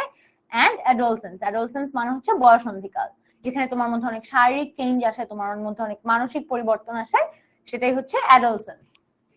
তারপর দেখো persons 18 and over are considered adults in our society। আমাদের দেশে যাদের বয়স কিনা 18 বছরের বেশি তাদেরকে কিন্তু আমরা প্রাপ্তবয়স্ক হিসেবে কনসিডার করি। যাদের বয়স 18 বছরের বেশি তাদেরকে আমরা প্রাপ্তবয়স্ক হিসেবে কনসিডার করি। Of course there are some who will try to act older than their years।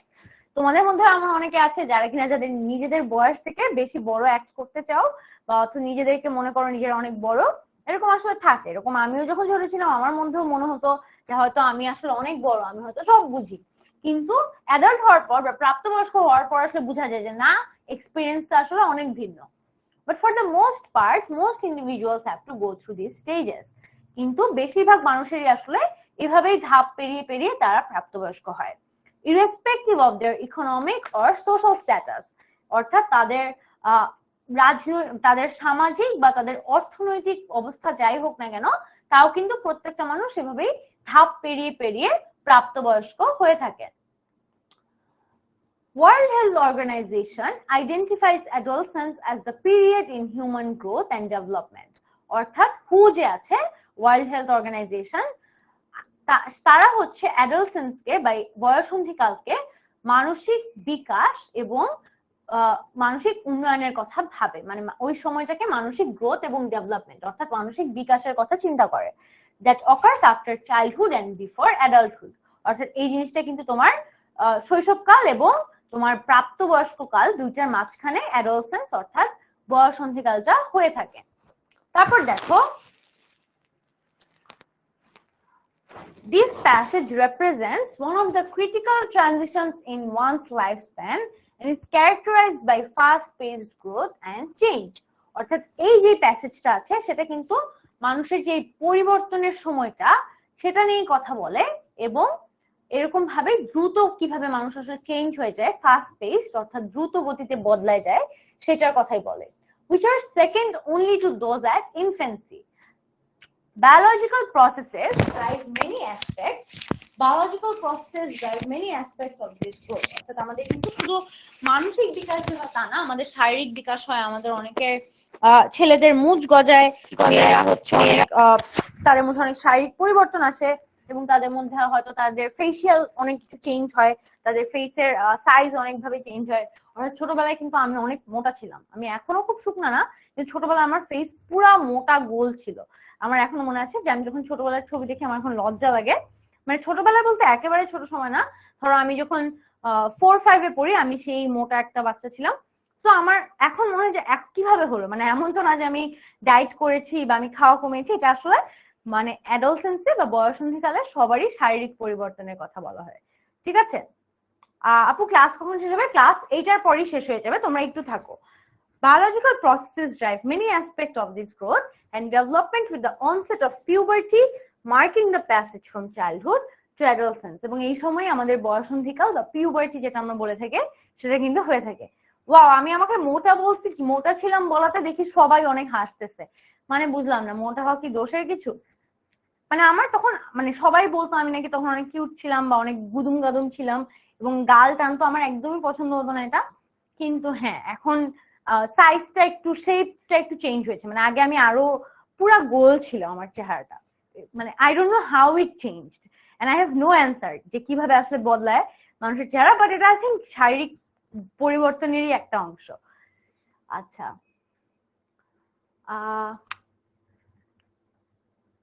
তারপর দেখো, the biological determinants of adolescence are fairly universal, এবং ইউনিভার্সাল মানে হচ্ছে বৈশ্বিক, অর্থাৎ এটা কিন্তু পৃথিবীর সবার সাথে এরকম হয়, এমন না যে শুধু বাংলাদেশের সবার সাথে বা বাংলাদেশের রিজিয়নের মানুষের পরিবর্তন হয়, পৃথিবীর সবারই কিন্তু এই বয়সটাতে মানসিক বিকাশ বা শারীরিক বিকাশটা হয়ে থাকে।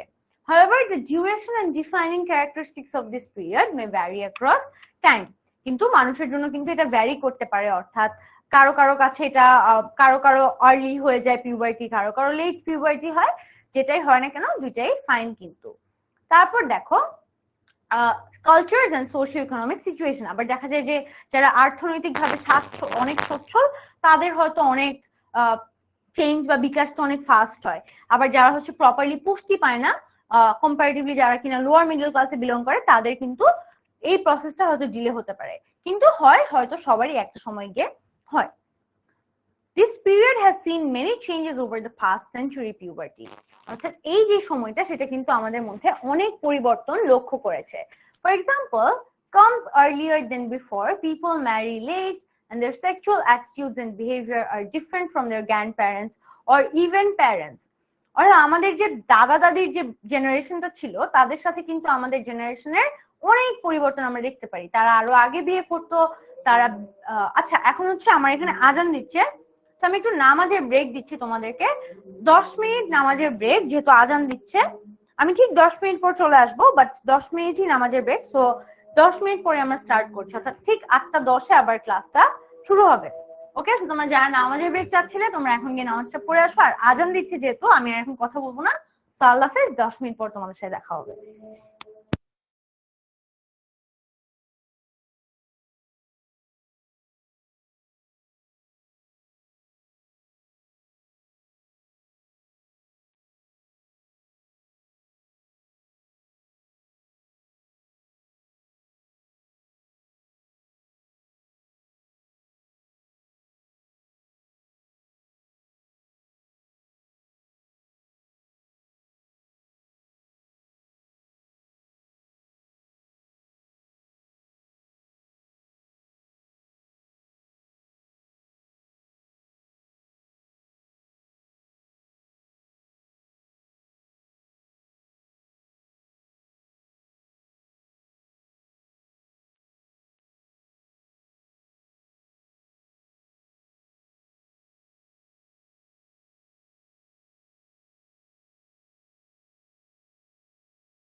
একটু দেখাচ্ছি, এখন কি আওয়াজ শোনা যাচ্ছে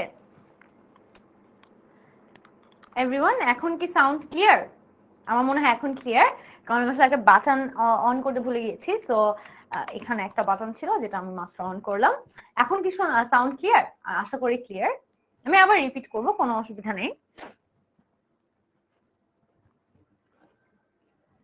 আচ্ছা, তো যেটা বলছিলাম যে এই অ্যাডোলসেন্সের যে সময়টা, the period of adolescence is a period of preparation for adulthood during which one experiences several key developments, অর্থাৎ আমাদের যে বয়সন্ধিকাল সেটা আসলে একটা প্রি স্টেপ বা একটা আগের ধাপ হিসেবে কাজ করে।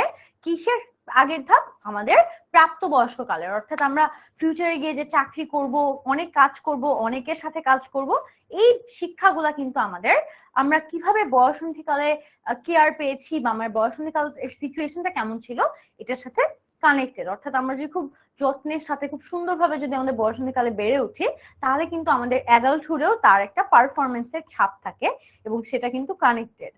এটার জন্য আমি বলি যে স্কুলে দেখবে সবসময় কিছু বাচ্চা থাকে না যে সবকিছুতে প্রাইজ পায় বা হচ্ছে খেলাধুলা করে, অনেক এক্সট্রা কারিকুলার করে, তারা কিন্তু দেখা যায় কর্মজীবনে এসেও তারা হয়তো এখন আর খেলাধুলা করে না, তারা হয়তো এখন আর বিতর্ক করে না বা অনেক কিছু করে না, কিন্তু তাদের মধ্যে কিন্তু ওই যে কম্পিটিটিভনেসটা বা তাদের মধ্যে ভালো করার যে ইচ্ছা বা একটা তাদের মধ্যে স্কিল গুলা থাকে, সেটা কিন্তু থেকেই যায়। তো বয়সন্ধিকালটা আসলে খুবই গুরুত্বপূর্ণ আমাদের ওই পিরিয়ডটাকে শেপ করার জন্য।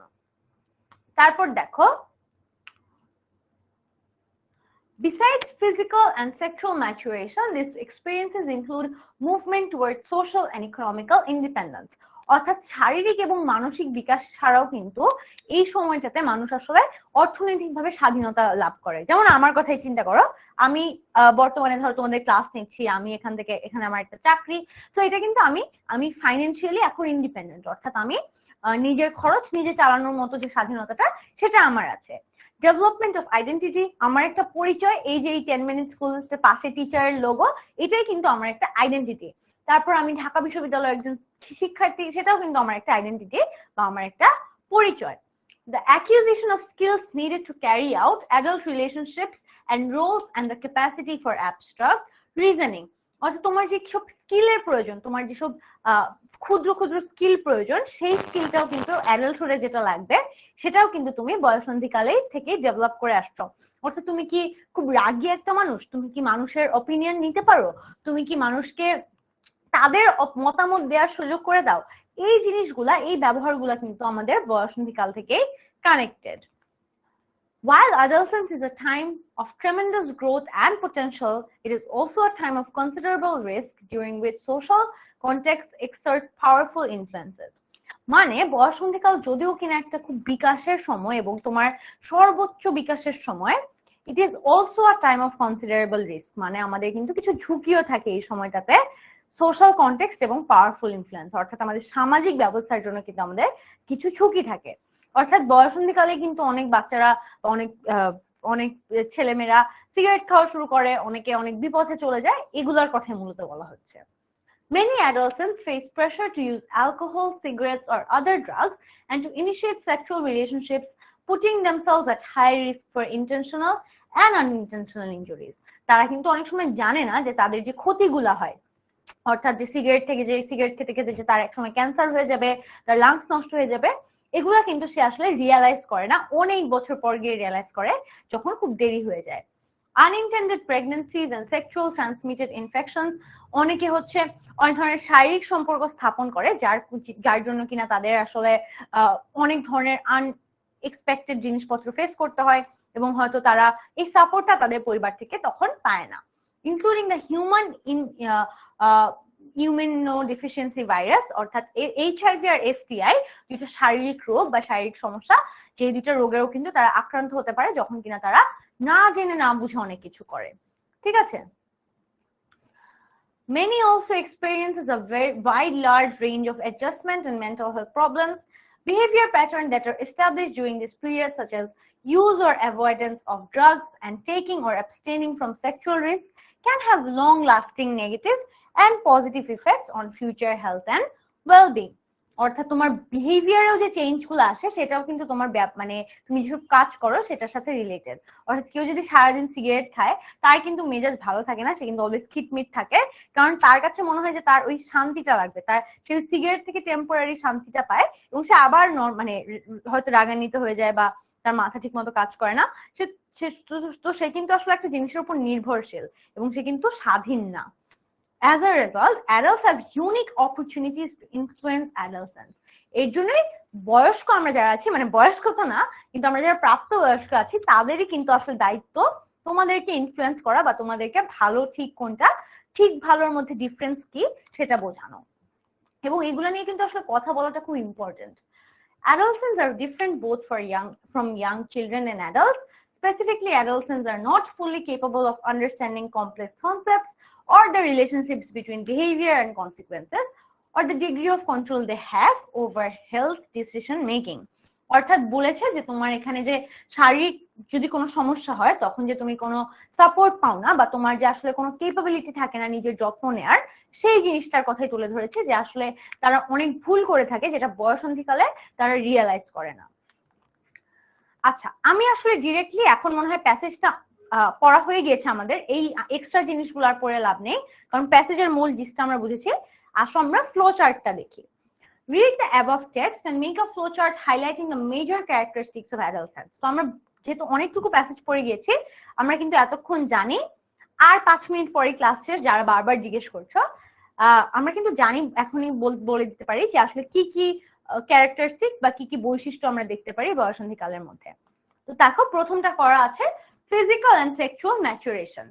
So physical and sexual maturation, এখানেও কিন্তু কোনো ভার্ব নেই, সো আমরা বাকিগুলোও কিন্তু সেম ভাবেই নাউন এবং অ্যাডজেক্টিভ ব্যবহার করে করব। সো আমরা প্রথমটা দেখে কিন্তু বাকিগুলা করব। এটা আমি তোমাদেরকে দেখিয়ে দিচ্ছি ফিজিক্যাল এন্ড ন্যাচারাল সেক্সুয়াল ম্যাচুরেশনের পর আমাদের সেকেন্ড অ্যান্সার হচ্ছে fast paced growth and change, sexual attitudes and behavior, onset of puberty making the passage, pass through our critical transitions in life, period of human growth and development. এগুলো প্রত্যেকটাই কিন্তু প্যাসেজে ছিল এবং passage থেকে নেয়া। এখানে কয়েকটা ইম্পর্টেন্ট জিনিস বলি, ফ্লো চার্ট নিয়ে যেহেতু ক্লাসটা শেষ করে দিচ্ছি, আমরা ফার্স্টে বক্সটা কিন্তু নিচানিচি করব, ঠিক আছে? এবং বক্সটা কি দিয়ে করব? পেন্সিল দিয়ে করব। কোনো ফুল স্টপ দিব না, কোনো সেন্টেন্স লিখবো না। তারপর আমরা কিন্তু নাম্বার করব, অর্থাৎ 1 2 3 4 এই নাম্বারিংটা কিন্তু আমরা করব এবং নাম্বারিংটা কিন্তু 6 পর্যন্ত করতে হবে। অনেকে মনে করে টোটাল 5টা, টোটাল 5 না, তুমি লিখবা 5টা, দেয়া থাকবে একটা, অর্থাৎ টোটাল 6টা হবে। সো এই কয়েকটা জিনিস একটু মাথায় রাখতে হবে। সেন্টেন্স লেখা যাবে না, ফুল স্টপ ব্যবহার করা যাবে না, কয়েকটা ভার্বের স্ট্রাকচার ইউজ করা যাবে না, এবং প্রথমটা দেখেই আসলে বাকিগুলা লিখতে হবে, এবং কোনোভাবেই ফুল স্টপের ছাড়াও এবং পেন দিয়েও আসলে বক্সটা করা যাবে না। সো আজকে আমাদের ক্লাস এই পর্যন্তই। আশা করি তোমাদের ক্লাসটা ভালো লেগেছে, আর আশা করি আমরা দ্রুত তোমাদের সাথে আরো সুন্দর সুন্দর ক্লাস করতে পারবো। এটা তো শুধুমাত্র একটা ফ্রি ডেমো ক্লাস ছিল, এটা কিছুই না। নর্মালি আমরা যে আরো মজার মজার ক্লাস করি, আমরা আরো ডেপথে ক্লাস করি এবং পোল করি, আমরা অর্থাৎ আমরা কুইজ জিজ্ঞেস করি এবং কম্পিটিশন হয় তোমাদের সবার মধ্যে, এই সব কিছু আমরা তোমাদের সাথে দ্রুত করবো। তো দ্রুত তোমরা আমাদের কোর্সটি কিনে নাও এবং আমাদের পেইড ব্যাচে জয়েন হয়ে যাও। দেখা হবে তোমাদের সাথে আবার নেক্সট কোনো একটা ক্লাসে, যখন তোমরা পেইড ব্যাচে জয়েন হয়ে যাবে। এবং আমার আজকে পার্সোনালি ক্লাসের এক্সপিরিয়েন্সটা হয়তো আজীবন মনে থাকবে, কারণ আমি কখনো আসলে আমার জীবনে বৃষ্টির মধ্যে এত কষ্ট করে কোথাও আসিনি। কারণ রাস্তার অবস্থা খুবই খারাপ এবং সারা পুরা গা ভিজে, আমি জানি না আমার কখন জ্বর আসবে, কিন্তু যাই আসুক আমি তাও খুশি যে তোমাদের ক্লাসটা আমি নিতে পেরেছি এবং তোমাদের ক্লাসটা আমি সুন্দরভাবে শেষও করতে পেরেছি। তো আশা করি তোমরাও এনজয় করেছো। তোমরা পারলে ফ্রি গ্রুপে আমার ক্লাসের ব্যাপারে একটা রিভিউ দিয়ে দিবে অবশ্যই। আমি সেটা দেখবো যে কারা আসলে আমাদের কোর্সটা পেইড ব্যাচে আজকের ক্লাসটা দেখে কিনবে, এবং তোমাদের যেমনই লেগেছে ক্লাসটা, সেটা ভালো হতে হবে কথা নেই, আমাদের যদি ক্লাসটা খারাপ লেগে থাকে সেটাও বলতে পারো, আমি সবকিছুই শুনবো। তো তোমরা আমাকে ট্যাগ করে আমাদের ফ্রি গ্রুপে আমাকে নিয়ে একটা ক্লাসের একটা রিভিউ ডেফিনেটলি তোমরা আজকে সাবমিট করবে, যেটা আমি বাসায় গিয়ে তোমাদের রিভিউ দেখতে পারি। তো আল্লাহ হাফেজ, ভালো থাকবে সবাই, এবং সবাইকে অনেক বেশি শুভেচ্ছা। আমি কিসের শুভেচ্ছা দিচ্ছি জানি না, বাট আমি জাস্ট বেস্ট উইশেস দিচ্ছি for all of you. So see you guys in class, stay well, আল্লাহ হাফেজ।